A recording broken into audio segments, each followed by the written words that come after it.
एवं प्रवर्तितं चक्रं नानुवर्तयति हयः अघायुरेन्द्रियाराम मोघम पार्थ स जीवति। प्रिय दर्शकों नमस्कार, एक बार फिर से उपस्थित हूं आप सबके सामने मंगलवार के कार्यक्रम में योग कारक ग्रहों के बारे में विस्तृत विषय लेकर के, जिसको आपको संक्षेप में बताने का प्रयास करूंगा। ये बहुत बड़ा विषय है जिस पे प्रायः चर्चाएं होती रहती हैं, पर उसके बारे में आपको एक ऐसा सूत्र देने वाला हूं जो आपको सुखद एहसास कराने वाला होगा। आइए शुरू करते हैं आज का कार्यक्रम। देखते हैं क्या कहती है आपकी कुंडली में कौन कौन सी स्थितियां बनती हैं तो वो ग्रह योग कारक होते हैं। इस पे आप लोग बहुत अच्छे से जानते हैं, पर उस पर एक अभिन्न चर्चा आज के कार्यक्रम में शामिल करने वाला हूं। बने रहिएगा कार्यक्रम के अंतिम हिस्से तक। कार्यक्रम के आरंभ में बोले गए श्लोक का अर्थ भी बताने वाला हूं।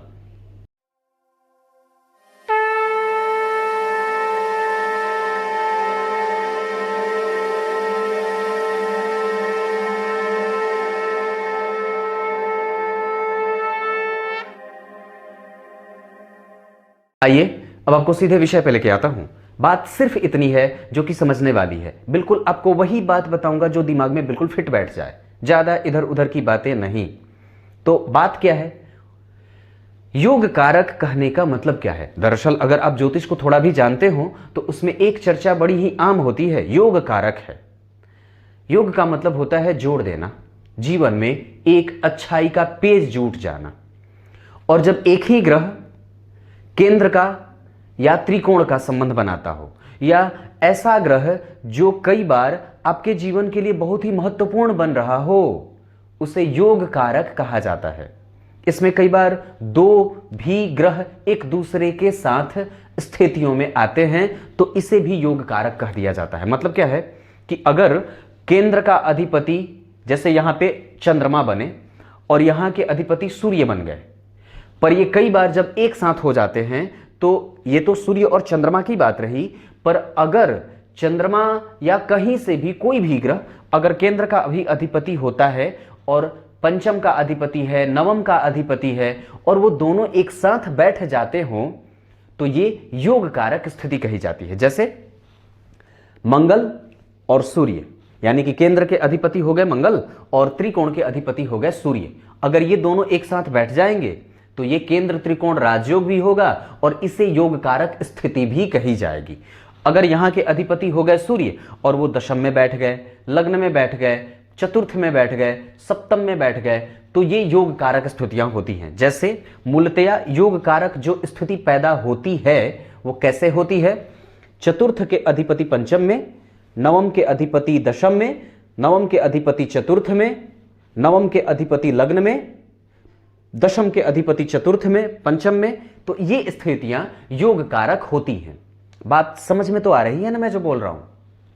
अधिपति कहने का मतलब है यहां का अधिपति था, केंद्र में बैठ गया, केंद्र का अधिपति था, त्रिकोण में बैठ गया, दशम का अधिपति था, त्रिकोण में बैठ गया, दशम का अधिपति था, त्रिकोण में बैठ गया। अब ये अधिपति कौन है भाई, तो यहां पे 10 नंबर की राशि बनी है, 10 नंबर के अधिपति होंगे शनि, मकर राशि। मकर राशि के अधिपति कौन हुए, शनि हो गए। तो वो तो या तो यहां बैठेंगे तो योग कारक हो जाएंगे, या तो यहां के अधिपति होकर के यहां बैठ जाएंगे पंचम भाव में तो वो योग कारक हो जाएंगे। बात समझ में तो आ रही होगी।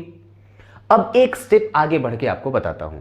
दरअसल ये जीवन में जब भी इनकी दशाएं चलती हैं तो ये व्यक्ति के जीवन की दशा को सुलभ बनाते हैं, लाभप्रद बनाते हैं, श्रेष्ठता से व्यक्ति के जीवन को ऊंचाइयों पे ले जाने वाले बनाते हैं, लाभ देते हैं। जहां व्यक्ति का व्यक्तित्व निखरता है, सांसारिक सुखों का व्यक्ति भोक्ता बनता है, पुत्र संतति की और व्यक्ति को यश में, सम्मान में, पद में, प्रतिष्ठा में, गौरव का लाभ मिलता है, दाम्पत्य का सुख मिलता है, आय बढ़ जाता है, समाज में प्रतिष्ठा बढ़ जाती है, भाग्य का लाभ मिलता है, भाग्योदय हो जाता है, पुत्र संतति की प्राप्ति होती है, संतान उत्पत्ति होती है, भवन का सुख मिलता है, नौकरी में प्रमोशन होता है, नौकरी मिल जाती है, नौकरी नहीं मिल जाती है, प्रमोशन हो जाता है, कार्यक्षेत्र बड़ा आसानी से निकल जाता है।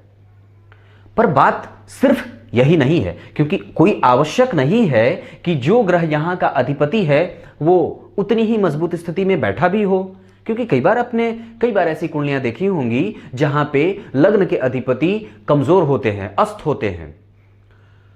पर बात दरअसल यही समझने वाली है, और वो ये है कि अगर लग्न के अधिपति, चतुर्थ के अधिपति, सप्तम के अधिपति, दशम के अधिपति, फाइनल वर्ड है, ये बात ध्यान से समझिएगा, केंद्र के अधिपति, त्रिकोण के अधिपति और त्रिकोण के अधिपति के साथ अगर दशाओं में आते हो ना, जैसे मान लीजिए शनि की दशा में गुरु की दशा चली, या गुरु की दशा महादशा की रही और शनि की दशा अंतरदशा की रही, गुरु की दशा महादशा की रही, मंगल की दशा अंतरदशा की रही, या गुरु की दशा महादशा की रही और यहां पे चंद्रमा की दशा अंतरदशा की रही, गुरु की दशा महादशा की रही और शुक्र की दशा अंतरदशा की रही, या फिर यह चीज उलट जाए, इसकी महादशा इसका अंतर। और अगर कोई एक ग्रह कमजोर भी होता हो कुंडली में तो डरने वाली बात नहीं होती है, और घबरा करके अपने आप को परेशान मत किया करिएगा, और इससे डरने वाली कोई बात भी नहीं होती है। दरअसल एक बात और बताता हूं, ये ऐसी सूक्ष्म चीजें होती हैं, ग्रह की रश्मियां, जो आसानी से व्यक्ति को प्रभावित करती हैं, और हर पल सेकंड के 100वें हिस्से में भी उनका प्रभाव आप पे पड़ रहा होता है।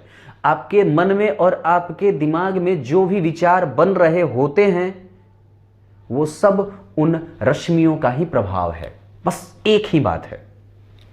और उससे बच करके तो आज तक परमात्मा स्वयं नहीं रहे तो हम और आप कौन सी चीज होते हैं। बिल्कुल पक्की बात है ये, क्योंकि इसे ही नियति कहा जाता है, इसे ही नियति कहा जाता है। और आपकी मूर्खता हो सकती है कि आप इसे न मानते हो, आप कर्म प्रधान हो सकते हो, पर ग्रह का प्रभाव तो आप भी पड़ेगा ही पड़ेगा। तो कहने का मतलब क्या था कि अगर केंद्र के अधिपति और त्रिकोण के अधिपति की दशा चलती हो और उसमें से अगर कोई एक ग्रह थोड़ा कमजोर भी हो रहा हो, जैसे अस्त है, निगेटिव है, पाप कर्त्री में फंसा है, पर अगर वो केंद्र और त्रिकोण के अधिपति होकर के महादशा और अंतरदशा की कमान संभालते होंगे तो वो अच्छे परिणाम ही देने वाले होते हैं। नुकसान उनका ना के बराबर या कम, या वो ये कही जा सकती है कि दशा सामान्य बीत जाती है, बेहतर बीत जाती है। बात समझ में तो आ रही होगी, 3 बार कह चुका हूं, बात समझ में तो आ रही होगी, ये 4थी बार बोल दिया। अब यही बात थी, इसको आप लोग समझ लीजिएगा। मैं ज्यादा बयानबाजी और बहस के चक्कर में नहीं पड़ना चाहता, और न ही आप लोगों के सामने आप लोगों का वक्त बर्बाद करके या किसी भी तरीके से आपके वक्त को नुकसान करना चाहता हूं। बस यही बात है, इसी को समझ लीजिए। बहुत ज्यादा लंबा खींचने वाला व्यक्ति न तो ठीक होता है और न ही वो वक्त का सही पाबंद होता है। मुझे तो यही बात समझ में आती है। अब आइए कार्यक्रम के आरंभ में बोले गए श्लोक का अर्थ बता देता हूं। गीता जी के 3रे अध्याय के 16वें श्लोक में भगवान ने बात कही है। क्या कही है? जो मनुष्य परंपराओं का सही तरीके से निर्वाह नहीं करता है या अपने धर्म के हिसाब से जीवन नहीं चलाता है और सिर्फ भोगी प्रवृत्ति को धारण करके भोजन में, पहनने में, खाने में, रहने में, जीवन यापन करने में, फैशन की चीजों के पीछे भागने में, महंगे सामानों से अपने आप को भर्ती और पूर्ति करने में विश्वास करता है, ईश्वर की स्थिति को न के बराबर मानता है, वो व्यक्ति तो बेकार ही जी रहा है। हाँ, और ये सही बात है। उसके जीने और मरने का कोई अंतर नहीं होता और न ही परमात्मा और ब्रह्मा की सृष्टि पे कोई असर पड़ता है। तो जरा विचार कर लीजिएगा कि अगर काम आपका 2 रुपए से होता हो तो क्या 20 रुपए नुकसान करके आप प्रकृति के नियमों का विरोध नहीं कर रहे हो?